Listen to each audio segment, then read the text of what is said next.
You're listening to the Westminster Canterbury Tales podcast, creating community to foster joy and well-being. Thanks for listening. Today, this is Ben Fraser, and this is Tell Me a Story by Westminster Canterbury on the Chesapeake Bay. And we are delighted today to have Rosemarie Hughes with us, Dr. Rosemarie Hughes with us, who I think you're going to enjoy and has really some wonderful stories, but also... I was born in Pittsburgh, Pennsylvania, and spent the first 20 years of my life there. I graduated from Duquesne University in Pittsburgh with a major in elementary education. I got married 6 days after college graduation to a naval aviator. Moved to Brunswick, Georgia. Huge culture shock coming from Pittsburgh, Pennsylvania. And your whole life in Pittsburgh, and then you go there. Yes, so, I mean, I had no idea what a sack was. You want a sack with that? I don't know what a sack is. Okay. A paper bag. We moved around a lot. In the first 10 years of marriage, I lived in 10 different places and had 4 children. Lived on the East Coast, West Coast, Gulf Coast. It was a lot of moving around when one's in the training command and then different squadrons, Vietnam War, all those types of things intervened. Yeah, so it was... sounds like a typical military family. It was a lot of moving. It was. So that's kind of where I was. I have 4 sons. Uh-huh. My second son, Christopher, as it turned out, had special needs. I kind of knew this when he was born, but he was just different than my first child. And I could not get the doctors who delivered him would not even agree with me. They sort of poofed me off. The pediatricians said, oh, there's nothing wrong, don't worry about it. For 3 years, I took him to different pediatricians, none of whom would believe me that this was a kid that needed some special help. He was 22 months when he learned to walk, way out of the ordinary. But yet I was told I was a nervous mother. And so we finally got a diagnosis for him when we were going on a permanent change of station, PCS, from Pensacola, Florida, up here to Norfolk, but we were going to stop back home in Pittsburgh to see the family before we moved in Norfolk, or Virginia Beach, actually. So he had an infection on his knee, and I took him to the emergency room in Pittsburgh, and the doctor said it was a bad insect bite, and it would be okay. But after a couple of days, it didn't get better. It was getting worse. So I took him to a pediatrician in Pittsburgh who said to me, this child is 3 years old, but he acts more like an 18-month-old. You need to have him tested. Mm-hmm. And so I was in Pittsburgh, so I made an appointment and got in right away at Children's Hospital in Pittsburgh. And they told us that he was severely retarded, which was the term they used in those days. In a way, it was a relief because my fears were confirmed, and at least I had some confirmation. On the other hand, it was difficult. My family was not, I think they were very shocked and didn't know how to be supportive. They had never dealt with anybody with special needs. Mm-hmm. I was told things like, oh, well, I always knew there was something wrong with him. Yeah. I thought, well, but you didn't tell me. No.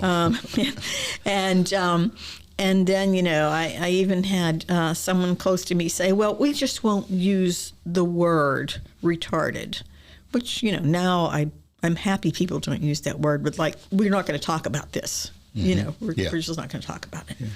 And so I didn't have backup support that way. And then, of course, we moved. And people didn't probably know how to give you backup support. Exactly. Let me ask you one question, because I know, and we're going to get into this further, and I don't want to stop your flow of thought, but you're experienced in this area now, and you're an advocate for your son, but also for others as well. Mm-hmm. And you've written in this area and studied in this area. So is it your experience that a lot of people have struggled in those first few years when for whatever reason, doctors fail to recognize that there's something different at this point with your child? Yeah, I think things are better now in recognizing that there's something different, because now we have kids admitted into even preschool with special needs. However, pinpointing exactly what that is and how it should be handled and how it should be treated, and finding the resources. I'm in a group on Facebook for parents of adults with special needs, and the stories I read break my heart, because they are people, particularly like in rural areas or small towns, that don't have resources. And, that's right. Yeah. And so it's a difficult kind of situation. Of course, children age and change as they age too, and need different things. Yeah, yeah. So they need different kinds of things, and it's really difficult. Well, let me ask you one other thing. Are there other resources for friends and for other family members besides the immediate family that today that they have? Because let's assume that things have gotten better. I don't know that they have, but if they have, are there resources for them so people can know how to talk about it, what to say, how to help, places to go, that kind of thing? Number one, I would say, is the incredibly obvious, and that is to get to know the person with the disability, spend some time with the family, and ask the parents, what is it that you need from us? How can we help you? It's like when in the funeral kind of situation where everybody says, let me know if I can help. Yeah. Well, they don't really mean it. The idea is, what do you need from me? I may need you to stay with my child for a couple of hours a week so I can get grocery shopping done without having to take him, or something very basic. The other point is we've got the internet today, Google. Yeah. There's all kinds of resources for that. There's also the ARC, A-R-C, used to be called, way back in the day, the Association for Retarded Citizens. Today it's just called the ARC. And they are a fountain of resources for anyone who wants to. You can go on their website and find all kinds of things. And there are ARCs in many cities. You're in Pennsylvania, I believe. So we're in Pennsylvania. We had him tested. We got this information. Of course, then we headed to Norfolk because my son's dad had to, report for duty. And so I started exploring things around here. I got in touch with different organizations. We found a preschool for a couple of days a week, half day, that was volunteer run. I was referred to a medical doctor who told me just to put my son into St. Mary's Infant Home and forget about him, because that's what a lot of people who are prominent in Norfolk did, and just pay attention to my older son. He then went to a wonderful day program, a preschool program that, again, the city eventually picked up, but was run at a local church. And then comes time for him to go to school. And I'm looking around here, and I didn't see any schools that, would be able to take him. And with the help of the Navy and the city, we sent him to Devereaux School in Pennsylvania, eastern Pennsylvania, for 2 years between he was 7 and 9. And that was the hardest thing I've ever had to do in my life, to have a 7-year-old. But that funding ended when he was going on 10. We had to bring him home. He really benefited from it. He learned some social skills. He learned some, really better ways of interacting with people. So he's been in public school from 10 to age 22. Oh, wow. That's amazing. Because you stay beyond 18. You're allowed to stay past your, before your 22nd birthday. Right. In public school. Okay. How was the family? How did they adjust to this whole thing? I'm still learning that. You know how you talk to your adult children and you hear stories and things that you never heard? Suddenly you're around the Thanksgiving table and they're talking, remember that time? I go, wait, I didn't know about that. So I think it has made them profoundly more caring and aware of people in general and the things that people go through in life. I have one son who has 2 brilliant sons, but both have attention deficit disorder.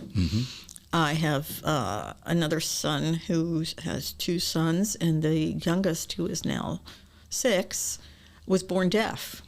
Oh, wow. And at age 2, he got cochlear implants. He's now in public school.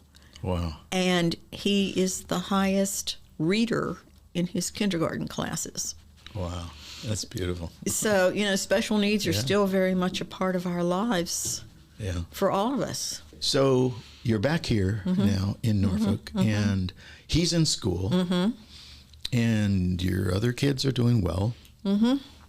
And what happened next in your life? Well, Christopher graduates from high school, and I have a job, and I'm going, well, what next? Because I have no family in the area at all.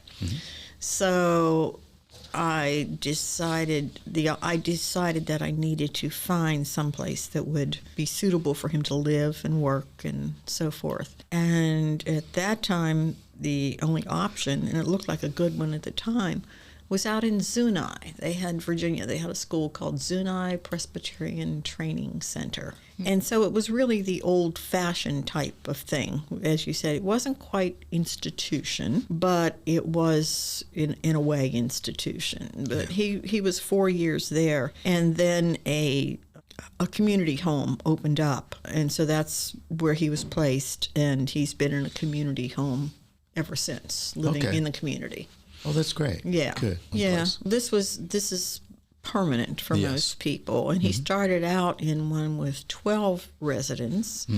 And then Medicare comes in and says or Medicaid, you can't do that anymore. You cannot have more than, you can't have these numbers in one place, because that is like an institution. The whole deinstitutionalization movement started right after the civil rights movement started. I didn't know They kind that. of paralleled.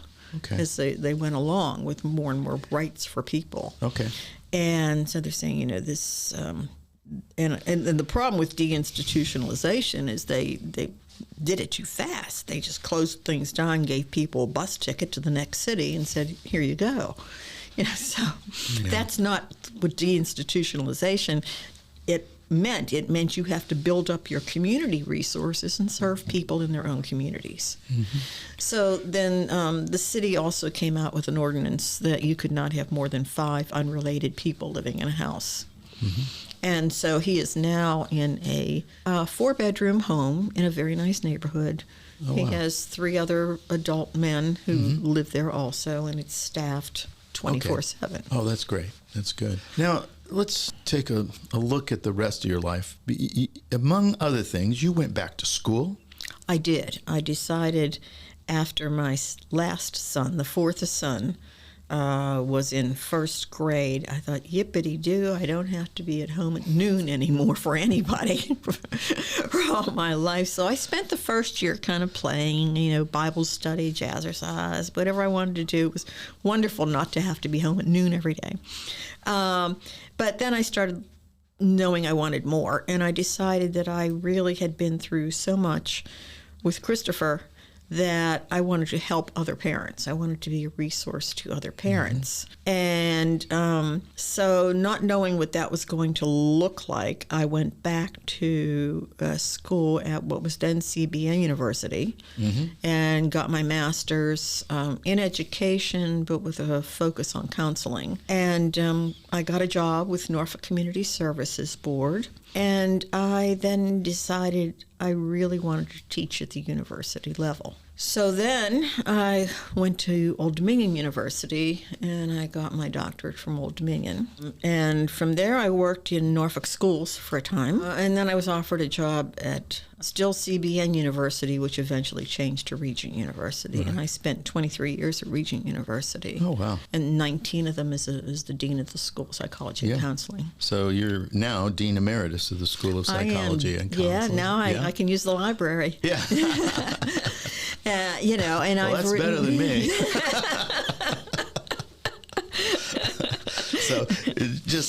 So you all know, we were colleagues at the same university. She was in the School of Counseling and Psychology and Counseling. I was in the School of Communication at the same time. Right. For part of that, anyway. Yeah. And I did, I found the way that I was able to help parents, you never know how the path of life will take you, was by writing books. I was at a counseling conference, and I saw a whole line of a series of books that was meant for, classroom use at the grad level, counseling this and counseling that, and counseling anxiety, counseling depression. And I looked through this series of books, and I went up to the publisher, and God only knows what impelled me to do this, but I said to the rep, I said, "You don't have one on counseling people with families with special needs." I said, "Oh, no, we don't." Okay. So I walked away, and then I thought, "No, that's not enough." I went back, gave him my card. I said, "I'd really like to look into doing this." And, okay. So I get a call one day, and the phone rang, and, when you had call waiting and so forth, well, one of the kids was on the phone. So he took the call, went back to his own call. Oh, no. These are the joys of having children. Of course. Yeah. I love it. So he comes to me and he says, "Mom, a guy called Gary Collins called while I was on the phone. He wants you to call him back." Now, Gary Collins was very well known in the field of counseling, one of the pioneers, and editor of this whole series. Oh, wow. So I said, "What?" Hung up on Gary Collins. So Gary was gracious enough to take my call, and he said to me, "What do you want to do?" And I told him what I wanted to do, and he said, "Well, send me a sample chapter." Oh, wow. So I did. And of course, those days we were using snail mail for everything, right? That's right. And my chapter comes back with Gary's very neat, very precise, red ink all over my chapter. Of course.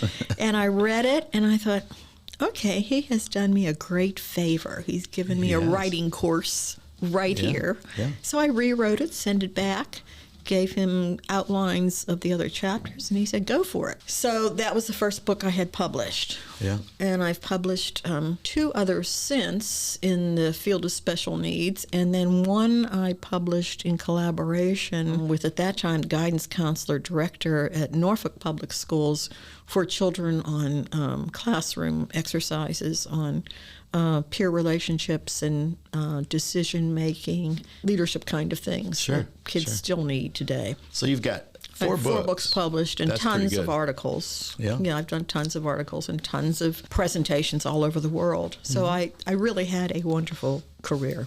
Oh, that's great. That's great. Tell us about your kids today. Well, my kids today are, I hate to tell people how they say, "How old are your children?" And I'll say, "Okay, I will tell you, but you have to realize I married when I was 8. Okay. So I have a son who's in Charlottesville, Virginia, and he has 2 wonderful teenage daughters. I have a son in Canton, Ohio, with a lovely wife and 2 wonderful boys. And then I have a son in Nashville who also has a wonderful wife. I call these women my daughters in love because they're so great. And he has 2 little boys. And I also have a granddaughter who is married and living in Mississippi. Oh, wow. And I have some stepchildren and grandchildren from my second marriage, and they live in Maine and Maryland. Wow, so you can go all over the place. I can visit everywhere I want, right? How is your son doing, Christopher? Christopher, people assume that when people have an intellectual disability, that they can only go so far as education and understanding. But when given the right prompts and given the right attention, he continues to grow. He continues to learn new skills. He continues to, he's verbal, of course, but he's probably operates at about a 5 and 6 year old level. But he continues to learn. I bring him over here at Westminster Canterbury. A lot of people know him and ask about him because I'll bring him over to stay the weekend. Oh, and he loves everybody. He loves being here, and he's very social, greets everybody. How are you? How are you doing? Nice to see you. He has very nice manners. And we just have a good old time. We shoot pool or play ping pong or pickleball and croquet or whatever he likes to do. Go to the pool. So we have a good time when he's here. Oh, that's wonderful. This has been a very interesting life you've lived, and interesting's a good word. Taking care of of 4 kids is challenging, but you have seemed to do so with a lot of grace and wisdom, and also going on and getting your master's degree and then your PhD, and then beyond that, writing and traveling, as I know you continue to do. Yeah, now I don't have to speak anywhere. I can just go and enjoy. Well, you're speaking now. And well, so this we is appreciate different. That. Yeah. I love doing this. Let me ask you a little bit about why is this topic of special needs important today? Well, number one, because we know that when kids have special needs and they get a good start, the earlier the better. Secondly, we have to be aware that you were asking what families and friends need to know. They need to know that once school is out, there are no laws obligating any kind of care anywhere. Now, most places, most cities have, states have a department that deals with disabilities in some shape or form. And there are things available. There's Social Security disability that's available. Mm-hmm. There's Medicare. But to actually find, if you'd like, I was very grateful that when the Medicaid waivers came out, that I was able to get one for Christopher early on. And this pays for a good deal for his housing and all the services he receives, like his transportation back and forth to his day program that he is in. Those kinds of things are taken care of by the Medicaid waiver. And the rent he pays where he lives certainly doesn't cover everything, and Medicaid waiver pays a lot of those things. Wow. So is that available to anyone? Who qualifies, but there's a waiting list of about 10,000 to get it. Yeah. So this is an area that government could do better in. Definitely. And also residential, finding a residential place is difficult. You know, parents aren't going to live forever. No. And a lot of parents will just say, well, my son or daughter, they'll move them in. But they don't realize what taking in an adult with special needs, how that changes the dynamics of the family. It does. Tremendously. And that might not be the best solution. So you really have to, there are waiting lists in Virginia for residential services also. Yeah. There's waiting lists for everything. Especially in this area. So yes. This is an area we can, as the community, as we become aware of these situations, that we begin to help our government officials address them. At least be aware. At least be aware, right. Yeah. Any other advice you want to give our listeners about this whole topic, I guess? Well, in my book, Forever Parenting, I interviewed 15 different families and also told my own story. Each family handles the situation a little bit differently. And one, for example, and we had a wonderful grant program at one time in Virginia, which has gone away, to enable families to buy a home for their person with special needs and then staff it. And using the person with disabilities funds, to do this, and the waiver to do those kinds of things. Sure. We don't have, but one of my families that I wrote about, and the daughter has since deceased, but they bought a home, set it up, full-time living caregiver. It was an ideal situation. However, one day, the caregiver, after 8 years, up and left, leaving 2 senior parents to bring back into their home someone who required lifting into a shower, out of a shower, into bed, out of bed.